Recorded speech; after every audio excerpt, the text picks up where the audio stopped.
कोशिश नहीं की जाएगी तो परिणाम भी सामने निकल के नहीं आएंगे। यही वजह है कि भारत मैन्युफैक्चरिंग पर जोर दे रहा है और परिणाम ये हुआ है कि अब दुनिया की दिग्गज कंपनियां जो पहले भारत में बस इंपोर्ट पर इंपोर्ट ही किया करती थी,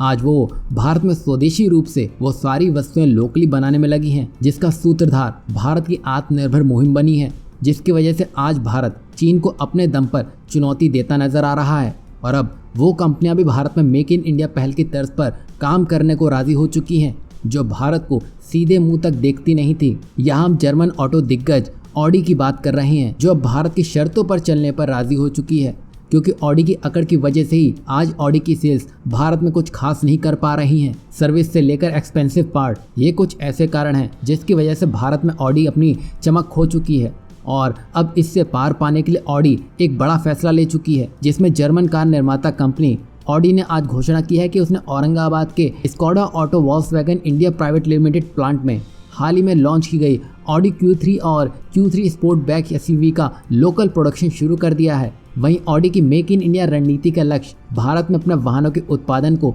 स्थानीय बनाना है। इसका मतलब यह है कि ऑडी अपनी कारों का आयात करने के बजाय भारत में ही उसका निर्माण करेगी, जिससे लागत कम हो सकती है और भारतीय कंज्यूमर के लिए कारें अधिक सस्ती हो सकती हैं। लागत बचत के अतिरिक्त ये स्थानीय स्तर पर नए रोजगार बनाने में भी मदद करेगी और स्थानीय अर्थव्यवस्था का भी समर्थन करने वाली है। और इसी रणनीति का समर्थन करने के लिए ऑडी ने औरंगाबाद महाराष्ट्र में अपने विनिर्माण सुविधा में नई तकनीकें स्थापित कर दी है और ये सारे model make in India strategy के तहत निर्मित किए जाने वाले पहले मॉडल हैं। वहीं कंपनी की योजना स्थानीयकरण की अपनी रणनीति का विस्तार करके और भविष्य में स्थानीय रूप से इस तरह के और भी मॉडल लॉन्च करती दिखाई देगी। देखा जाए तो मेक इन इंडिया रणनीति भारतीय बाजार में अपनी उपस्थिति मजबूत करने और अपनी कॉम्पिटिटिवनेस बढ़ाने के लिए ऑडी के प्रयासों का हिस्सा है, जो कि ग्लोबल ऑटो मार्केट के लिए एक प्रमुख बाजार के रूप में भारत के बढ़ते महत्व का भी प्रतिबिंब है।